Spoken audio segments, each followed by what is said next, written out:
अस्सलाम वालेकुम क्लास 2। आज का हमारा टॉपिक है आओ झूला झूले। इस कहानी में बच्चे सैर करने के लिए जाते हैं और वहाँ पर वो झूला झूलते हैं। ज़ारा और अली अपने अम्मी अब्बू के साथ पार्क में जाते हैं।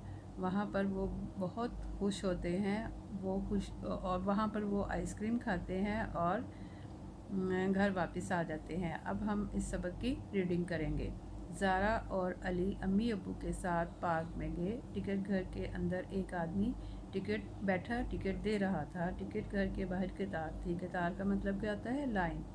जो बच्चे आगे खड़े थे उन्हें पहले टिकट मिला और जो बच्चे पीछे खड़े थे उन्हें बाद में टिकट मिला। ज़ारा और अली पहले गोल घूमने वाले झूले में बैठे। अली का घोड़ा सख्त और खुरदरा था। खुरदरा में नाहमवार यानी जिसकी सतह बराबर ना हो। ज़ारा की बतख नरम और मुलायम थी। झूला पहले सीधा चला फिर उल्टा। उफ, चक्कर आ गए। बेटा, जब गोल घूमने वाले झूले पर बैठे तो चक्कर आते हैं। अक्सर आपके साथ भी ऐसा ही हुआ होगा। लेकिन मज़ा भी बहुत आता है। मज़ा भी बहुत आया। फिर वो दोनों दूसरे झूले में बैठे। वो भी गोल घूमता था मगर ऊपर नीचे भी आता जाता था।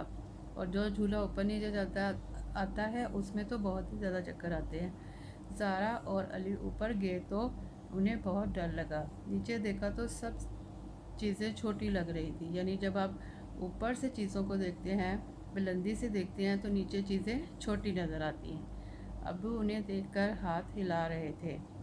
ओ, ये क्या? अब झूला नीचे आ रहा था। पेट में गुदगुदी होने लगी। दोनों हंस रहे थे। उन्होंने वहाँ आइसक्रीम खाई और घर वापस आ गए। यानी बच्चे वहाँ बहुत खुश हुए। उन्होंने बहुत ज़्यादा मज़ा किया और आइसक्रीम खाई और घर वापस आ गए। अब हम इसके सवाल जवाब और अल्फाज मायने करेंगे। अब हम पहले अल्फाज मायने करते हैं। टिकट घर, टिकट खरीदने की जगह। कतार, लाइन। मज़ा, लुत्फ़। डर, खौफ। खुरदरा, नाहमवार। अब इसके सवाल जवाब करेंगे। ज़ारा और अली अम्मी अब्बू के साथ कहाँ गए थे? ज़ारा और अली अम्मी अब्बू के साथ पार्क में गए थे। अली का घोड़ा कैसा था? अली का घोड़ा सख्त और खुरदरा था। ज़ारा की बतख कैसी थी? ज़ारा की बतख नरम और मुलायम थी। बेटा, अब आपने इनको कॉपी पर करना है। ओके, अल्लाह हाफिज़।